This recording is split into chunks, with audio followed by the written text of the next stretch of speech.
Good day, everyone, and welcome to the webinar for October. We're going to be talking about how to go deeper into wireless knowledge using large language models. And I'm going to give you some tips and tricks for how you can take advantage of these tools to enhance the learning process, whether you're using study guides, objectives, the standards themselves, or any other such sources for knowledge. And so this is going to be a rather interesting adventure that we take together. And before we dive into the content in depth, if you would just let me know that you're able to hear me and everything is good there, then we will continue the process. All right, excellent. Thank you. Well, again, welcome. And so what I thought I would do here for just a fun, quick start is show you something that I find still a lot of people aren't aware of. So many people have come to the awareness that with the modern LLM, even in the chat interfaces, you can do some basic code development. And what they don't realize is the creative ways that you can use this in order to develop learning materials, generate ideas, things of that sort. So what I have here is a simple prompt. I simply said, generate a modern HTML infographic that explains how you can use Gemini to learn Wi-Fi and other wireless technologies. Now, because LLMs can be a bit finicky, at first it did not give it to me in the canvas, even though I had selected the canvas tool. I then simply said, hey, buddy, would you open it in Canvas like I asked you to in the first place? And so it went ahead and opened it in the canvas for me. So as you can see, what it created was, simple thing. Hey, break down simple, complex concepts into their simplicity. So it's basically giving you the age-old prompt of explain whatever, in this case, OFDM, in Wi-Fi 6 like I'm 5. And then troubleshoot real-world issues. My 5 gigahertz Wi-Fi is fast but has poor range. Why? Compare Wi-Fi 6, Bluetooth 5, and 5G for IoT devices. Show me a Python script to scan for Wi-Fi networks. Create a 1-week study plan for the CWNA exam. Now, this is beautiful. I'm literally seeing that for the very first time.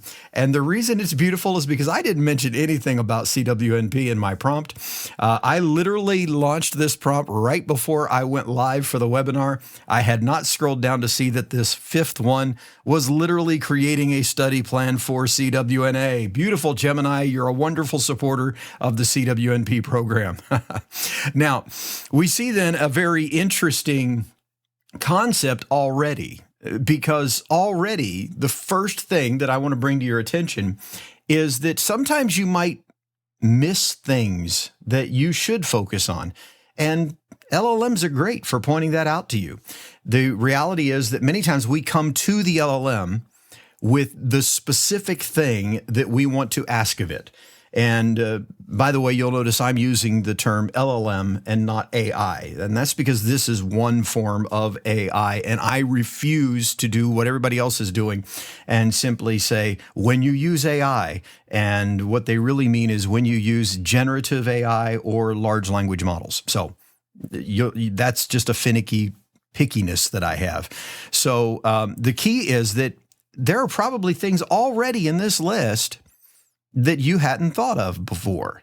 But here's a really cool thing. I can take this further in the learning process. So it already gave me these ideas. And let's say, for example, that I do want it to explain OFDM to me. But, I kind of like the idea like I'm 5, but you know what? Maybe I don't need that. Maybe I have already studied OFDMA.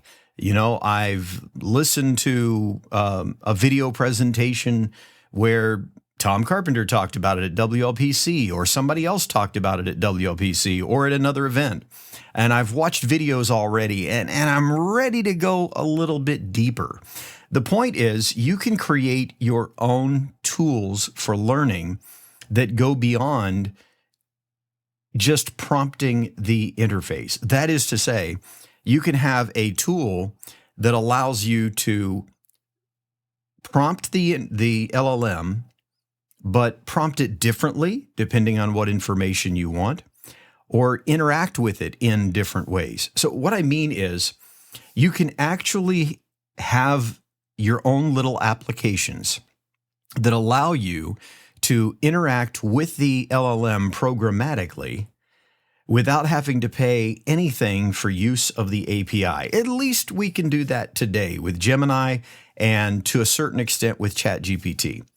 What do I mean by that? Well, when you're in this canvas mode that we're in right here, you can actually make calls to the API, and there is no charge to you for those calls to the API. So let me just show you what I mean by actually demonstrating a tool. I brought this tool up as a sneak peek in the live stream on Monday night, but I'm going to bring it up again here now. And what we're going to do is go into this pinned link that I have for the IEEE 29148 requirements tracker. Now, let me state clearly that IEEE 29148-2018 is a standard for requirements engineering. And I'm going to bring it onto the screen here. So here you're seeing the actual standard document. This is what in our CWDP, CWIDP, CWIIP, and in any certification going forward as they're updated that has a section on defining requirements or anything like that, this is the standard that we base it on.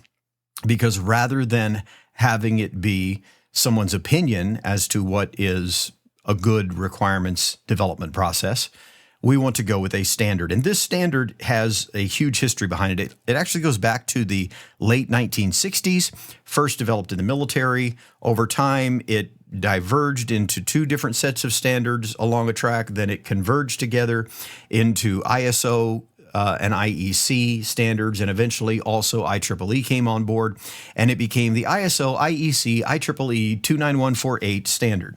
This is the 2018 edition, and they are updating it. There'll be a new edition that comes out eventually, but we're going to stay with the 2018 edition for our certifications for some time, simply because we're not going to jump on a new version of a standard like this as soon as it comes out, like we do with 802.11 standards, because nothing really changes that drastically anymore from one to the next. So what this standard, Systems and Software Engineering, Lifecycle Processes, Requirements Engineering, does is it defines for you concepts related to requirements engineering, the processes that you go through, the guidelines for information items. So when you're creating your requirements document for stakeholder requirements, for system requirements, etc., then they have standards for all of these documents. So you've got the business requirement specification, the stakeholder requirement specification, and so forth. And then they have the information item content, so what's going to be in these different documents. And of course, in here, they also give you characteristics or qualities of good requirement statements and of good requirement sets. So a requirement set is a collection of one or more requirement statements. And a requirement statement is a specific requirement of a system. It's a standalone, independent requirement of that system. For example, the wireless network must provide 3.5 megabits per second throughput at the IP layer for all concurrently connected devices. That would be an example of a specific requirement statement. That requirement statement may be part of the requirement set for the campus wireless LAN. Okay, so that's the concept of requirement sets and requirement statements. This is all defined in this document. You can see it's about 100 pages long. All right, so what we've done to develop this little app is we simply provided that requirements document to the LLM, and we said, create a tool that can be used to develop requirement sets and requirement statements and integrate Gemini API calls so that we can validate requirement statements and validate requirement sets. So that's a basic overview of the prompt that was given, right? And so it developed this tool, which looks rather simple at first, but as soon as I click on Import Project, and then I grab a JSON document of the particular requirement set that has been collected into a project document, you can see that this is a project created by Tom Carpenter, North Carolina, October 4, 2025. We can edit the project properties. So that's a feature of our little application. We can export it to a local JSON file. That's how we got that file that we just imported. We can print the project. And what that's basically going to do is allow you to print, but it doesn't work in this interface. So that's a little catch. So the whole ability to call a printer in the canvas is not there. But if you load this HTML file that is this app in your local browser, then all of a sudden the print project feature works. It's just a weird little thing about the canvas feature. Then you've got new requirement set to create a whole new set. So right now we've got 1.0 main campus Wi-Fi network and 2.0 remote site Wi-Fi network. And then of course you can delete the project. Of course it does no harm because I have this project in a local JSON file. So when I click import project, it's actually going to a local directory on my computer where I grab the JSON file and it loads it back into the app. So what I'm showing you here is this is a full functional application that actually loads data from my local machine into the web app. And as you can see, presents it here in the way that it does. So all I've done is I've gone in, let's go ahead and delete this again. I've said new project, and we'll call this the project. And the project manager will be Tom Carpenter. And by default, it's grabbing a location from my browser, but maybe we'll just grab the state and the date. We click on save and boom, I have a new project. There are no requirement sets, so I create a new requirement set. Wi-Fi network for HQ. And now I've got a new requirement set. And then I click on new requirement and I say Wi-Fi security. The network should be secure. And I click on save. Now, if I click on export project to local JSON file, notice it just saved it. And now if I delete this and I say import project, grab that new file, there it is, everything that I just created. So not only is this an app that I can load at will, but it allows me to export and import my data as JSON. So I have full save and resume capabilities. And here's the real cool though. This is where the power of AI comes into play. And this is why I say that this can be a great learning environment. If I click over here for my requirement statement 1.1, the network should be secure. That's a horrible requirement statement, right? So if I click on verify with Gemini, it actually goes out, it makes an API call to the Gemini API, and it passes to it the characteristics of a good requirement statement based on what's in IEEE 29148. So again, when I originally created the app, I provided the standard and I said, you create a good prompt that will be able to verify that a requirement statement actually meets the requirements of 29148. And so it comes back with this response and it says, is it appropriate? Well, that's a fail. Says the statement is too abstract. It defines a goal state rather than a specific appropriate capability. Unambiguous, critical fail.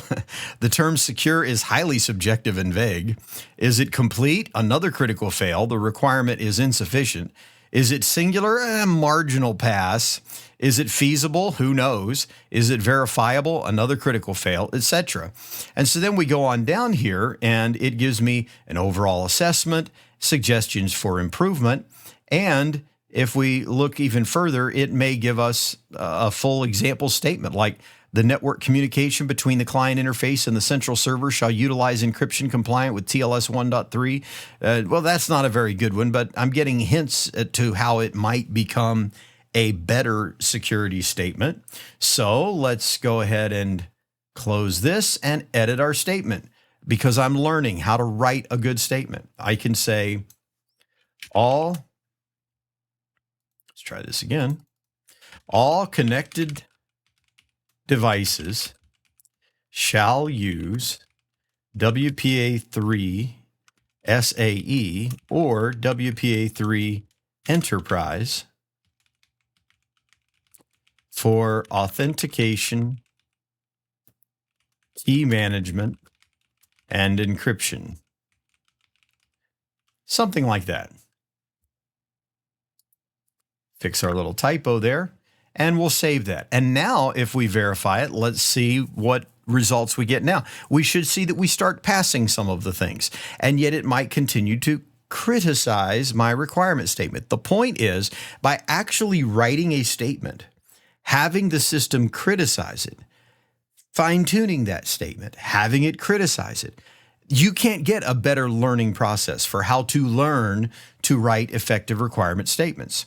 And so we see necessary, we get a pass, appropriate, we get a pass, unambiguous, a pass, complete, says there's a minor issue. The requirement is strong, but slightly incomplete in its scope definition. It does not explicitly define which connections are covered. I said all connections. To me, that covers it, but this is where language can be a picky thing, right? Maybe it's not perfect, and I need to rethink about that all connections. And I might need to specify all 802.11 connected devices or something like that. If you do think about it, my Wi-Fi network that I'm deploying might have, BLE radios as well. It might have Zigbee radios. And so there's a Wi-Fi network, but because of the nature of the beast of my APs, I'm also providing a different network. So I might want to clarify the distinction between the security used when an 802.11 device connects as opposed to Bluetooth or Zigbee or something else. And so when we come on down to the bottom now, it gets a little clearer. Notice it gives me a revision. It says all Wi-Fi enabled connected devices shall use WPA3 SAE or WPA3 Enterprise for authentication, key management, and encryption. So in other words, it really liked my requirement statement. It said, just change this one thing and you'll get a hard pass. So first of all, I'm giving you demonstrations of multiple really cool things you can do with the LLM at the same time. One, you can create your own requirements development tool. Two, you can learn how to write requirement specifications according to the standard. Here's one of the things a lot of people will do. So let's take, for example, our requirements document again, and let's specifically take a look at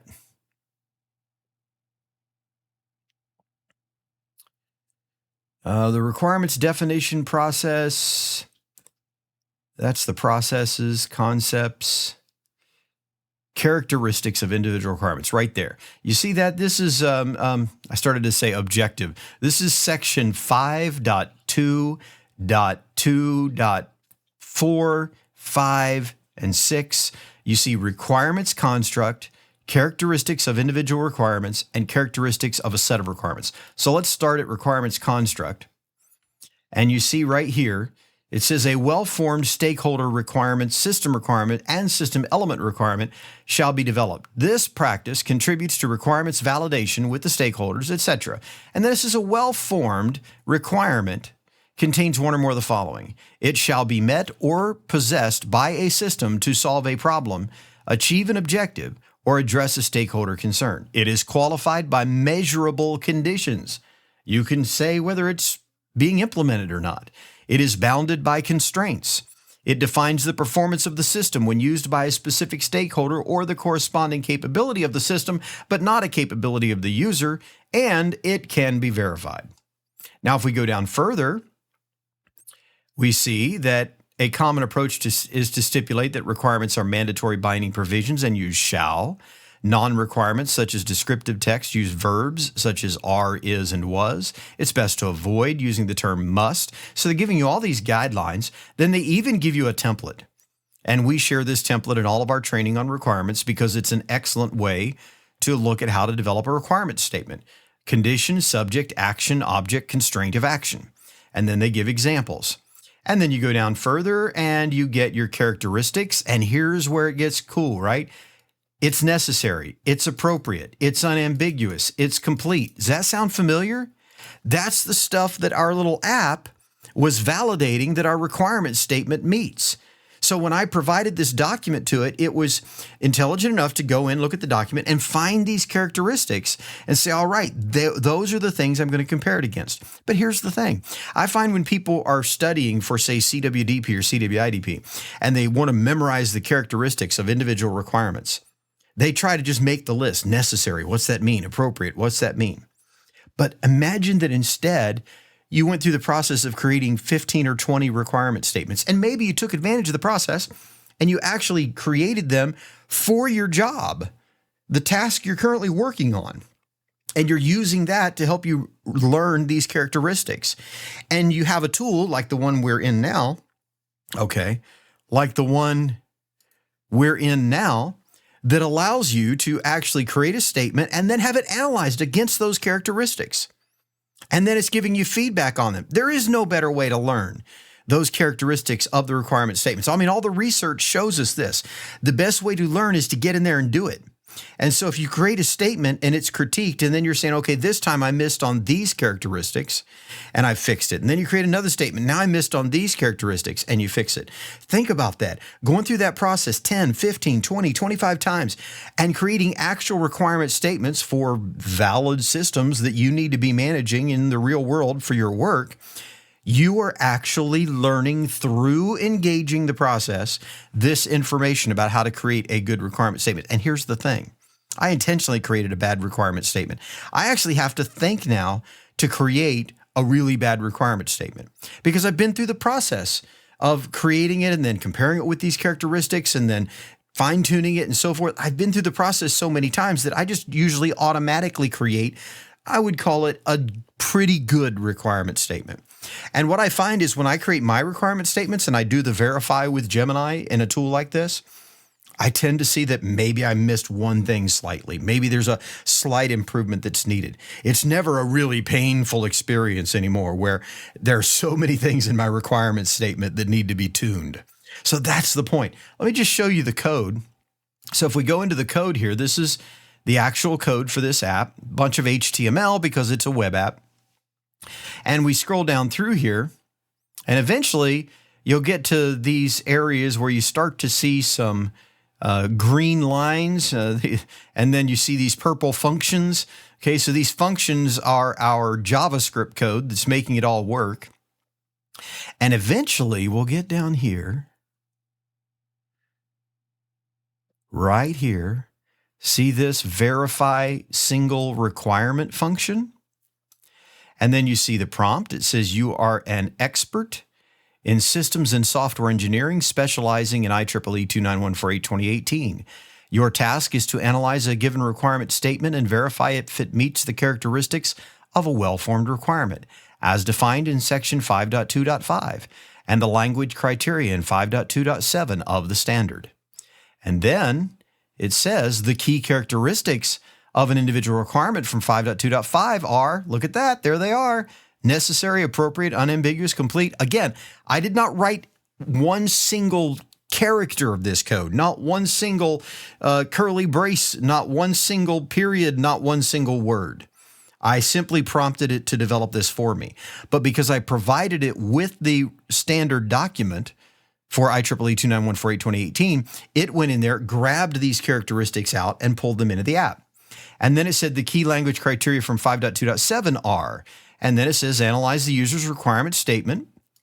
Based on these criteria, provide a concise point-by-point analysis of each relevant characteristic, conclude with an overall assessment and suggestion for improvement if any are found.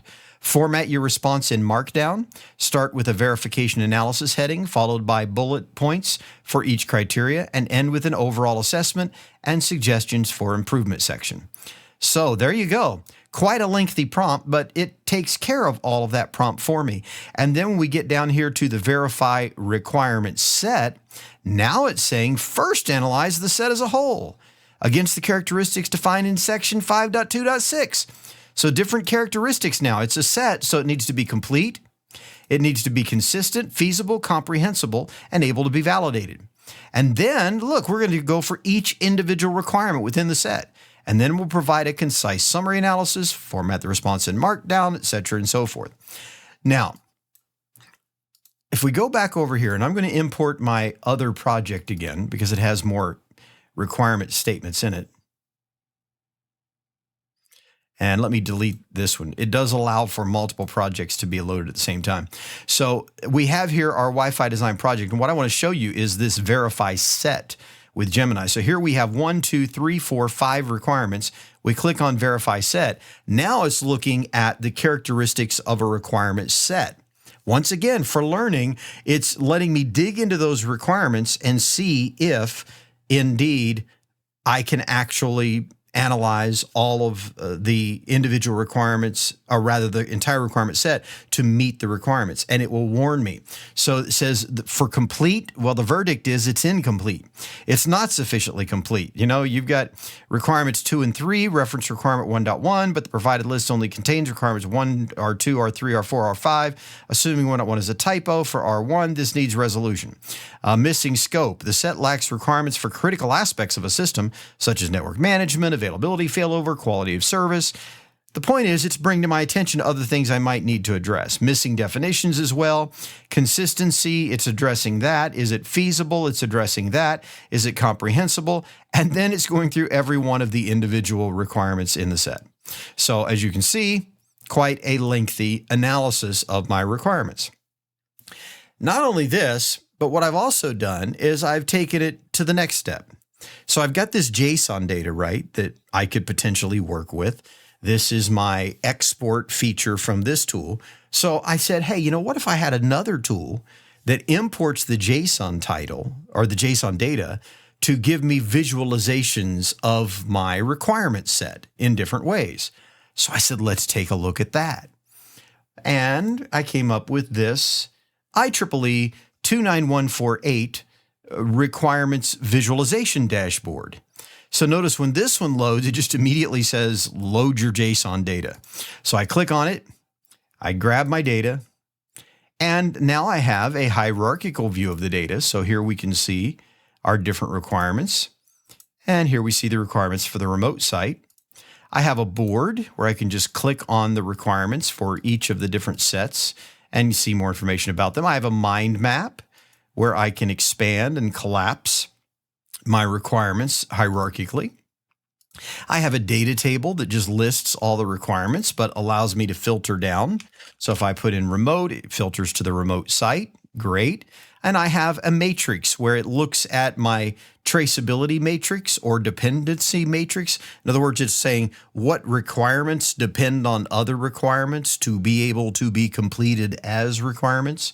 So if I click on generate, it goes and makes a call to Gemini, and it analyzes the data and then develops a dynamic matrix here of dependability. Which requirement depends on which other requirements. Builds it dynamically based on my data. So if we go back to the hierarchical view from a learning perspective now, I go in here and I've got different requirements. So for example, I say here, all connected devices shall use either WPA2 Enterprise or WPA3 SAE for security. Now, if I click on guidance, here's where my AI also comes into play with this little app. In addition to the traceability matrix, we also have the ability to get technical guidance on how you would implement that requirement. So now we're looking at the other side. The requirements have been developed. Some systems engineers done that for me. Now I've got them and I want to get some idea of what's involved in implementing that requirement. So it tells me that the requirement mandates the use of the highest available standards for Wi-Fi security, eliminating the use of insecure or legacy protocols like WPA2 PSK and the original WPA or WEP. This approach enforces strong identity. Going on down, there are underlying security principles. We're talking about 802.1x. Because of WPA2 Enterprise, we're talking about simultaneous authentication of equals with WPA3 SAE. There are various principles in there you start to get into. Necessary hardware and software that you're going to need, client devices and what requirements they'll have to meet, specifics for configuration, WPA3 SAE configuration, validation and compliance, network analysis to verify that you're in compliance, logging in the infrastructure. I mean, look at the levels of detail of the things that this is considering and giving to me. So let's go to the code. And we're going to scroll down here. And so you see right here, there's a prompt that says you are a requirements analysis expert for complex engineering projects. Analyze the following list of requirements for a Wi-Fi network design. Your task is to identify which requirements have a certain and direct dependency on other requirements. So this is the one for that traceability matrix, right? And let's see if we can find the one for our CNA or our further detailed information guidance. Here we go. Get technical guidance, that's on click. So we're doing the get technical guidance function is what we're calling. And here we have it, get technical guidance. So you see it says here, for the project, for the set, for the requirement. Let's look at the ones for the requirement.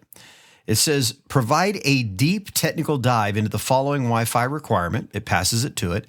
Explain the underlying principles, necessary hardware, software capabilities, configuration specifics, and how to validate compliance. Discuss common pitfalls and advanced considerations. And there you go. So that's the prompt that it's using for that particular requirement. Again, I didn't write any of this code. I simply prompted the engine to build it and create these capabilities for me based on that code. So the point is twofold. One, instead of just sitting in the prompt where you're kind of having to create every single time all the details for your prompt, you have to give it all the context, all of the information. You can spend a little time one time generating an app like this and then reuse that app. Now, here's where the ultimate question is. How do I reuse it? I'll get to that in a moment. The second thing is that even though this app that I'm using again and again and again is making API calls, I'm not paying a dime for the API calls. Let me show you why I'm not paying a dime for the API calls. So let's go ahead and pull up, I don't know. We'll pull up this little simple thing here called Presentation Opener Analyzer. All right, so this is a little app where you put in your presentation. I'm going to say my presentation opener is we're going to talk about how to implement WPA3 SAE in legacy networks today. All right. And my audience is technical. I'll have it analyze the opening. And it's going to use AI. Particularly in this case, it's going to use the Gemini API for LLMs, and it's going to generate a more informative opening for a technical audience. So if I accept the change, it gives me that. And now it says the necessity for WPA3 SAE's robust key establishment is clear, yet widespread integration is bottlenecked by the constraints of legacy 802.11 MAC layers and control plane signaling. We address this critical architecture gap, blah, blah, blah, and it goes on into it. Okay, so let's go look at the code and let's see where that prompt is being generated. And here we see it. Here's my prompt. It says the prompt, technical, you're an expert coach for technical presentation. Your task is to revise an opening statement, blah, blah, blah. But right here's the key. The key is the key. Notice this constant here for the API key is empty. And then right above it, there's a note. It says note. An empty API key is used here. Canvas will automatically provide a key at runtime. In other words, I have a web app that's doing API calls, and I don't have to provide the key. It will just do it to infinity and beyond. I can run this 10,000 times today, just like I can chat with Gemini 10,000 times. I don't know. I've never done that much to know if maybe there's a ceiling where it is going to stop me at some point. But I know I can run this hundreds of times today, right? And it's never going to tell me you've reached your threshold. You can't use the API anymore. You've run out of funds. I don't have any funds. I'm not paying for this at all. Now, I do have Gemini Pro, to be clear, but as another side tip, keep in mind, a lot of people have Gemini Pro and they don't even realize it. Because if you have a workspace Gmail account, so let's say your company gives you an email and your email is actually Gmail, and it's like Fred at the company, whatever its name is on the internet.com, then your Fred at the company, whatever its name is on the internet.com, Gmail workspace account gives you access to Gemini Pro. Gemini Pro is in the basic workspace account. And so even if you don't have all of the advanced features of Google Workspace, you probably have full access to Gemini Pro. And I know people that have access to Gemini Pro and then they're actually paying $20 a month personally to have it, but their work's actually already giving it to them and they don't even realize it. So you may very well have it and not know it. Now, the question is, how do I use this? Well, let's kind of go through the whole process and see indeed how you would use this. So let's create a new app for ourselves. So I'm gonna go to a new chat. I'm gonna say, let's work in Canvas. I'm gonna drag over a PDF document. This happens to be IEEE 21840 2019, which is a standard for systems and software engineering guidelines for the utilization of IEEE 15288 in the context of system of systems. So this document defines in excruciating detail what a system of systems is and so forth. So what I'm going to do is I'm going to say extract all relevant technical knowledge from this PDF document that defines a system of systems and all knowledge that compares and contrasts systems with SOS and any other relevant technical knowledge, such as definitions and explanations, and store all of this textual knowledge in variables that can be used to provide context to the Gemini API. Okay, so we're starting from scratch, but I've never built this before in my life. I just decided before I started the webinar, this would be the document that I would use to show you an example of this. Build a single file. This is key. A single file, HTML, JavaScript, CSS web app. So it's very key to say you want it to be a single file. Otherwise, what it'll do is it'll have an HTML file, it'll have a JS file and a CSS file, and then you got all these multiple files. It just becomes a mess to manage. So say, do it a single file. In other words, embed the JavaScript and embed the CSS in the one single file. And make it modern and beautiful is what I always say. You can say whatever you want for how you want it to look, the aesthetics. You can describe it in as much detail as you want. The web app should be used to test my knowledge of systems and systems of systems. The interface should provide a combo box where I can select level 1, level 2, level 3, level 4, and level 5. Each level corresponds to Bloom's taxonomy level. Now, if you don't know what that is, it's just different levels of knowledge that you can test on when creating tests. So if you're testing on level 1, you're testing that they've memorized a definition, for example. So it's very fact-based. If you're testing on level 5, you're testing their ability to be creative. And so now I'm going to say levels 3 through 5 should always use scenario-based questions. After the user clicks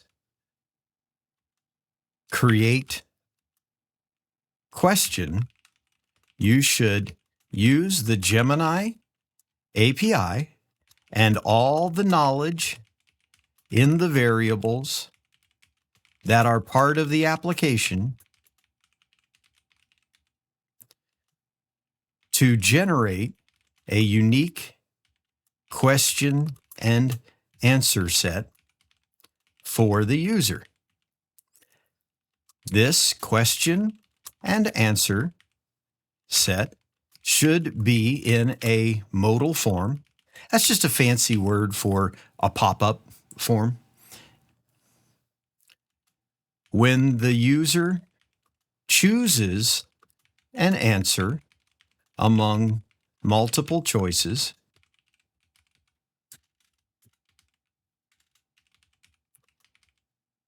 the app should indicate right or wrong,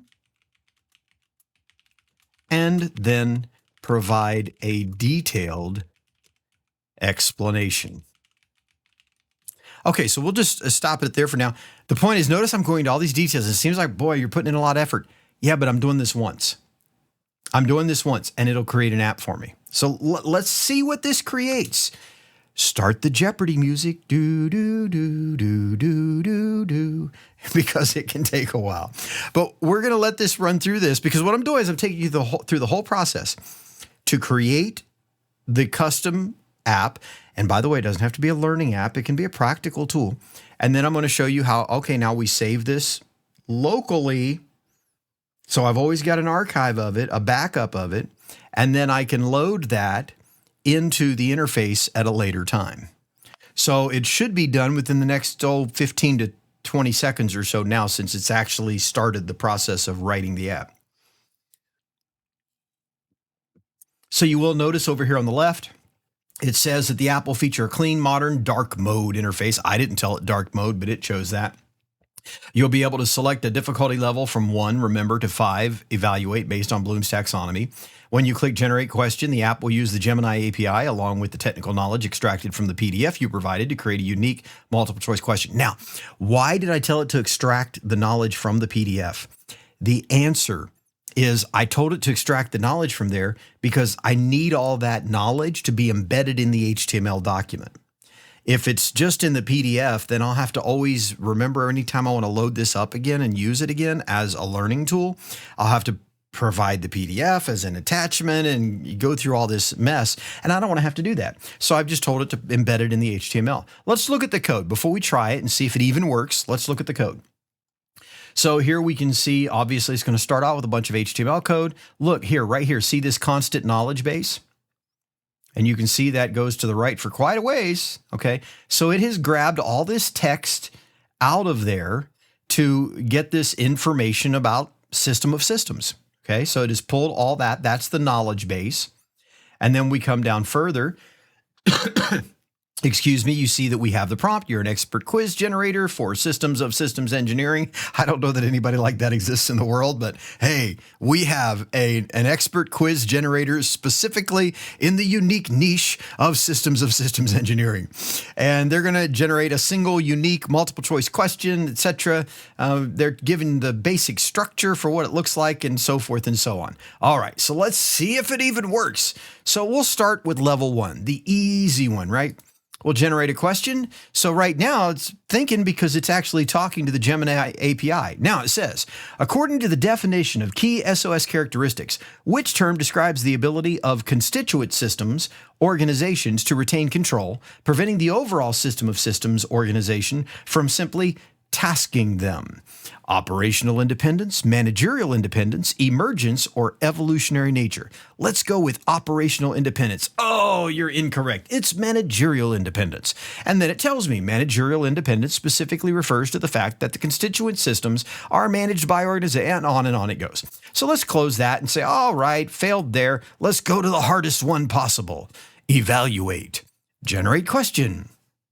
And now we'll see what it comes up with. Now, the point is to keep in mind that none of these questions are in the app. It's making an API call, creating a new question every time. A newly identified critical security vulnerability requires an immediate upgrade across the entire Unified Command System, SOS. One crucial constituent system responsible for regional surveillance is managed by an independent agency, and its leadership, and it goes on. You can see quite a complex scenario, and we're just going to guess. I didn't read the full question. Let's say issue a direct mandatory order, issue an immediate isolate the CS from the rest of these. Initiate negotiation. Let's immediately isolate it.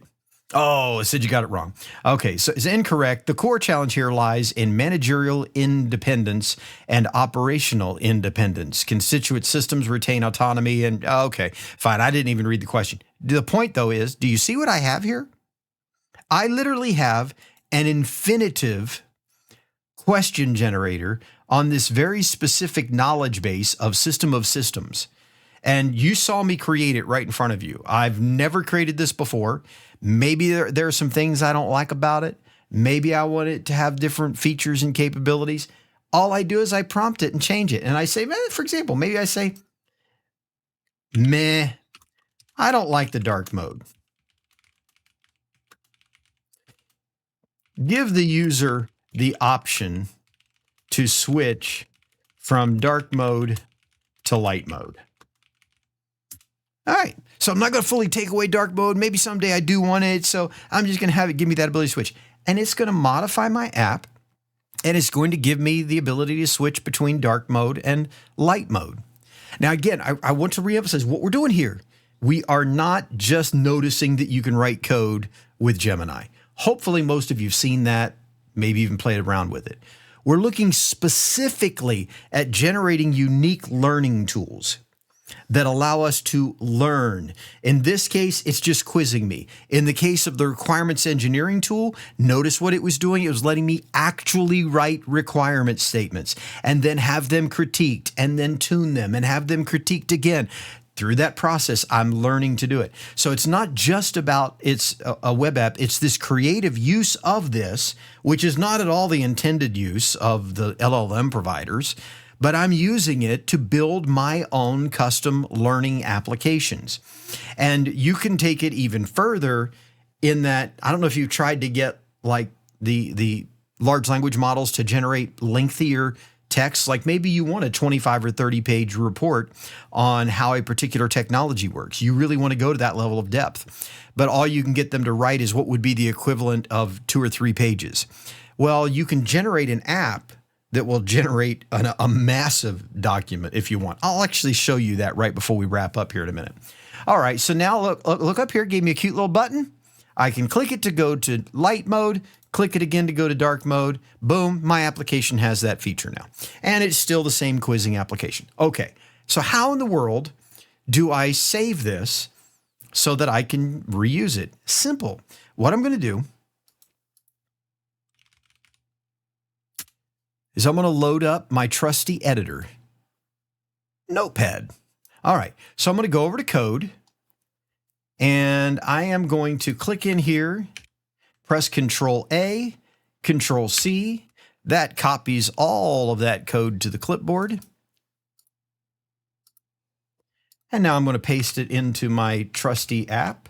For some reason, it did not copy it. Let's try it again. Right click and copy. Didn't like my Control C apparently. All right, and we'll paste it in here. There we go. And I think I might have pasted it twice. Oh, I'm sorry. I've got a clipboard agent running in the background. So I have a clipboard agent that runs in Python that by default is always there, and it modifies anything that I send to the clipboard to do some things to it that I want it to do to it. All right. So, all right, now we've cleaned it out, and now I have my entire script right here. So I am going to simply say File, Save As, and I'll put it in a folder where I have a bunch of these already. CWAP code, and we'll call this our SOS tester.html.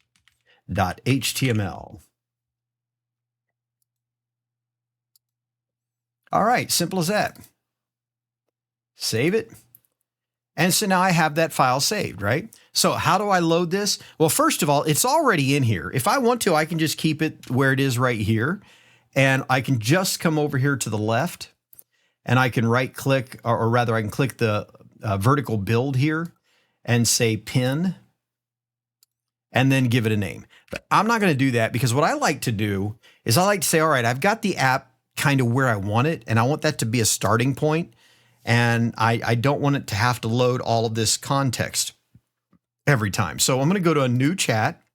I'm going to click on Tools and Canvas. Yep, there we go. I'm going to click Add File, Upload File. I'm going to go grab that file. And let's see, we named it SOS Tester. There it is. And now I'm going to say, open this web app in Canvas so we can work on it. Simple as that. And it will open the web app in Canvas so we can work on it, even though I said I instead of in. And so now it will be clean. It won't have to have that full history. And the point is, this could have been 6 months from now when I loaded this in here. And I can reload any HTML-based single file app. Remember all the way in the beginning, we said single file, HTML, JavaScript, CSS app, and so forth. And by the way, notice right here, this is using Tailwind CSS. It's right there in the code. And so it's using embeddable frameworks that, in other words, they're out there on the internet. So this is out there at cdn.tailwindcss.com. So it's going out there and it's importing that embeddable framework that's sitting out on the internet. And so there it is. There's my app. Everything's great. Now I can come over here if I want to, and I can pin this and call it my SOS Tester app. And click pin. And now I have this in my list of pinned things, okay? So just like that, I've gone through the whole process then. I've built my own tool. I've saved it to my local drive. So I have that tool saved in case I need it for the future. And now I can modify this too. So now I might want to add a new feature. I might want to come in here and say, I'd like you to add a feature where the user can click explain with more detail in the question explanation dialog, and the app will make a call to the Gemini API for a 1,000 word explanation in a new modal form for display. All right, let's see what it does with that. Now, here's the cool part. Maybe it breaks everything. It happens sometimes when you're doing this kind of vibe coding. It happens where, you do something like this and it breaks everything. No problem. Up here at the top, you've got back arrows so you can go to the previous version. But maybe it has this great new feature that gives me more learning capabilities within the application. And so let's see what happens when the results come in. So while we're waiting on those results, however, I'm going to jump over here, go into another Gemini interface, and I'm going to show you this thing right here called, I call it Report Generator Beast. And let's say here, open this in Canvas so we can work on it.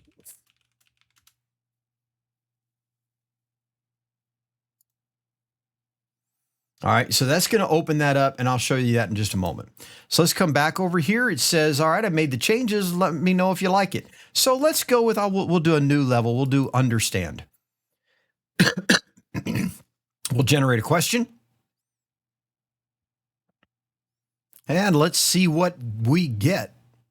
According to the provided knowledge base, which statement accurately reflects the fundamental difference in autonomy and independence between constituent systems and a system of systems, and the components of a traditional system? And we'll just click on one. And we got it wrong again. Okay, now notice, look, there's a button. Explain with more detail. Let's see the magic. It just popped up a new modal window. Is it thinking? Is it getting me more information? I don't know. It's not giving me any feedback, not liking that. I'm going to, okay. So now see, that's where I would tune it. I would say, can you give me some type of a progress indicator while generating the detailed explanation? Because it left me hung for a while, right? Now, look at this. It just wrote a book for me, unique to that particular question that I was just dealing with. And it says, to fully grasp the distinction, we must first establish the core definitions provided in the foundational knowledge base. A system is defined as a combination of interacting elements organized to achieve one or more stated purposes. In contrast, a system of systems is a set of systems and system elements that interact to provide a unique capability that none of the constituent systems can accomplish on its own, etc., etc. All right, so we've got modal on modal in our little app here. We've just extended it further. Now, keep in mind, what did I do? I just changed my web app. So if I want to make sure my offline version is updated to include this, now that I've tested it, if I like the feature, I want to go back to my code. I want to copy all this code and paste it in my local HTML file over top of the one that I saved previously, right? So we do want to keep that in mind. All right, now let's go over here to the other tab, and I'm going to show you this one last thing here, because one of the things that I told you is you'll learn to go deeper. How deep can I go? Well, we're going to run this, and then I'm going to give you an opportunity to ask questions. So let's say I want to write a report on requirements engineering based on IEEE 29148-2018 from the perspective of a wireless network engineer. All right, that's the context I'm giving it. This app doesn't exist anywhere in the world. I generated it, right? So I prompted it and I said, develop an AI report generator for me that allows me to generate a 500, 1500, or 3000 word report. In order to do this, the first thing you should do is develop a list of topics to be covered in the report. Then you should generate each topic independently, always passing what has been generated so far back to the AI API so that it knows what's been written when it writes the next section. And I wrote probably 500 words of a prompt to build this app, but it first shot, it built what you see right here. I've never made any change to it. All right, so I'm going to tell it to do the 3,000 word report. I'm going to generate the report, and notice it's saying report requirements engineering based on da-da-da, and it says right here, phase 1, generating the report. Error parsing report structure. Try again. Did I miss something up here? Let's try this again. Requirements engineering based on IEEE 29148 2018. I'm just going to leave it at that. Generate the report. See if it works. There might be some kind of quirk going on. Every now and then so there are times when things will break. In this case, it says error parsing report structure. Most likely, it is getting something back from the AI that it doesn't like. And so if I say here, I'm getting the error parsing report structure, please resolve this issue with the LLM API calls. And so, it'll go in, it'll figure that out, it'll fix it for you. But here's the point. What this app does, once it's done fixing this problem, and I'm not going to take the time to hold you here to wait on it, but when it's done fixing this problem, is it will generate a report that's like 25 to 35 pages in length. We'll see. I'll do Q&A. We'll see if you're still able to be here to see the results. But let's try it one more time and see if it did actually fix it.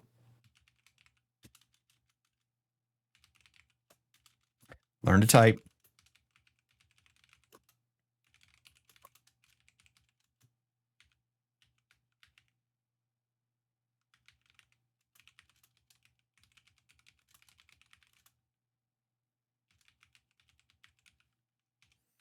All right, requirements engineering based on, I don't care about the capital N and the lowercase I. All right, Let's try it one more time. We'll do the 1500 word. That'll make it go a little bit faster. But let's see if it gets the same error. We'll have to say, yeah, hold on. Okay, it looks like it's moved beyond it, and it does look like it fixed a model. Most likely the code in here was calling a model that's not available now, and so it has updated it to the most current model. You'll run into that now and then. I've seen that several times over the last few months since I've been working with tools like this. And so it fixed it, and we'll see. It'll probably generate the report. It looks like it's starting to generate it. Trust me, it's not done. This has only generated section 1. It's going to generate 12 sections in total. So it's generating 2 right now, and this is just section 1, the introduction to it. Now, what I want to do while this is running, and I think we'll probably get to see just how massive this report is at the end, is I want to open it up for questions and answers. So let me say that that's the end of the scheduled content, and everything up to now will be on CWNP TV in an archived video.